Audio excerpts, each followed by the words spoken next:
சூடு போதுமா பாருங்க. பத்தாது, இன்னும் கொஞ்சம் நல்லா சூடேத்தி கொடு. ஏன் அங்கேயே நிக்கிற? உள்ள வா.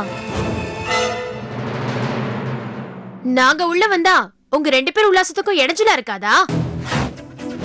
நீ ஏன் சொகத்துக்காக வந்திருக்க? உங்க 2 பேருக்கு நடுவுல நான் எதுக்குன்னு சொல்றேன். தாமர, ஏன் புருஷனை எதுக்காக நீ இங்க வர வச்ச?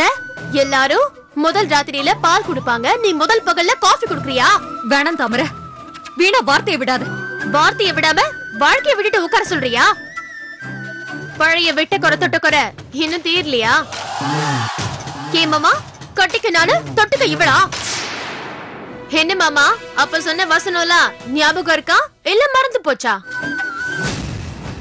நீங்க எல்லாரும் நினைக்கிற மாதிரி இவன் நல்லவ கிடையாது. நடத்த கேட்டவ. சங்கதி எல்லாம் நடந்து முடிஞ்சிருச்சா இல்ல இனிமே தான் ஆரம்பிக்க போதா? என்ன அடிச்சிட்டீங்களா? இவளுக்காக என்ன அடிச்சிட்டீங்களா? அண்ணி அடிச்சிட்டீங்களா? இவள சொல்ல உங்களுக்கு கோவம் வருதா? அண்ணா, எதுக்கு ஏன் புருஷன் தெருவுல போய் நில்லு? ஊர்ல நிறைய புருஷன் வருவான். ஐயோ ஓடி தாமரை. அண்ணா வாடி அண்ணி வா. தாமரை. துளசி. ஏய், எதுக்கு என் மகளை கழுத்து சொல்லி தரேன்? இப்ப நீங்க வந்து இந்த கேள்வியை நீங்க கேட்கணும் தான் நான் காத்துக்கிட்டு இருந்தேன். இவங்க 2 பேரை புடிச்சு வெளியே தள்ளாம உள்ள தள்ளி தாப்பா போட்டு அவங்களுக்கு சாந்தி முகூர்த்த ஏற்பாடு பண்ண சொல்றீங்களா?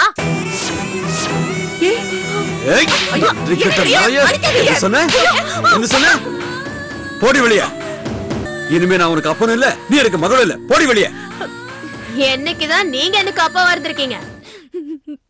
ஆனா இன்னைக்கு இவங்க 2 பேரையும் சேர்த்து வச்சு பண்ணீங்களே மாமா வேலை. ஓடி.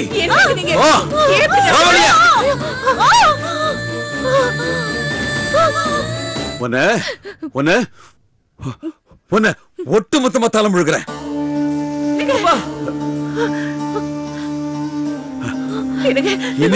இன்னையோட உன்னை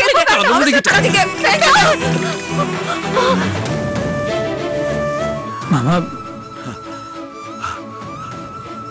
அன்னைக்கு நீ என் பொண்ணை அவமானப்படுத்தின, இன்னைக்கு ஒன்ன வச்சு அவ அவமானப்படுத்துறா. இல்ல மாமா, நான் ஒண்ணு பேசாத. மனசு வந்து நான் ஏதாவது சொல்றதுக்குள்ள போயிடு வெளியே. வெளியே போறியா இல்லையா? போ வெளியே.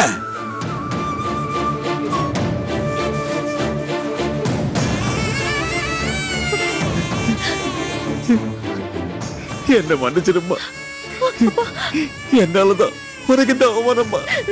என்ன மன்னிச்சிருமா. நீ பேசுறத பார்த்தா நான் என்னமோ உனக்கு பணமே கொடுக்காத மாதிரி. எப்படி கொடுக்குறீங்க? எப்ப கொடுக்குறீங்க? ஆடிக்கு ஒரு நாள், அம்மாவாசைக்கு ஒரு நாள், மாசம் மாசம் கொடுத்துறீங்களா? அறிவு கட்டத்தனமா பேசுறீங்க. மாதம் மாதம் நான் கொண்டா கொடுக்குறேன். நான் அரசாங்க உத்தியோகமா பாக்குறேன். இப்ப கூட ஒருத்தி குத்துறேன்னு சொன்னீங்கல்ல, தேசிக் ராஜா பணம் கொடுத்தாரா இல்லையா? குத்துன அவதான் பொழைச்சுக்கிட்டால. ஒண்ணு ஞாபகம் வச்சுக்கோங்க, கல்யாண வயசுல நமக்கு ஒரு பொண்ணு இருக்கா, அத மறந்துடாதீங்க. எனக்கு நம்பிக்கை இல்ல.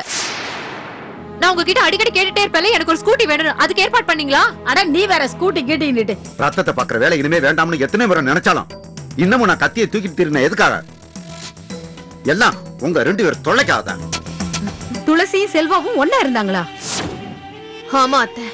1 வருஷம் இல்ல, 2 வருஷம் இல்ல, 20 வருஷம் துளசி அவங்க நிழல்ல நின்னு இருக்கா.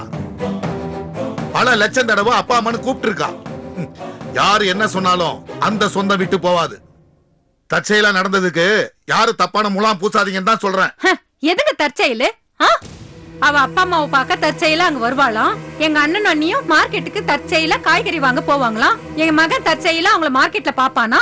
துளசி வந்ததா அவங்க தற்செயலா சொல்லுவாங்களாம். தற்செயலா அவன் துளசியை பார்க்க அவங்க வீட்டுக்கு போவானா. எதுங்க தற்செயலு? தாமரை, நீ எதுக்கு அவங்க அம்மா பார்க்க வீட்டுக்கு போன? அது எங்க அம்மா பார்த்து ரொம்ப நாள் ஆச்சு, அதனால பாக்கணும் போல தோணுச்சுன்னு தற்செயலா. ஏன் தேவையான ஓ மருமக தானா இந்த திட்டமும் போடாம தற்செயலா அவங்க அம்மா வீட்டுக்கு போலாம். அந்த மாதிரி துளசி தன்னை வளர்த்த அம்மா வீட்டுக்கு போக கூடாதா?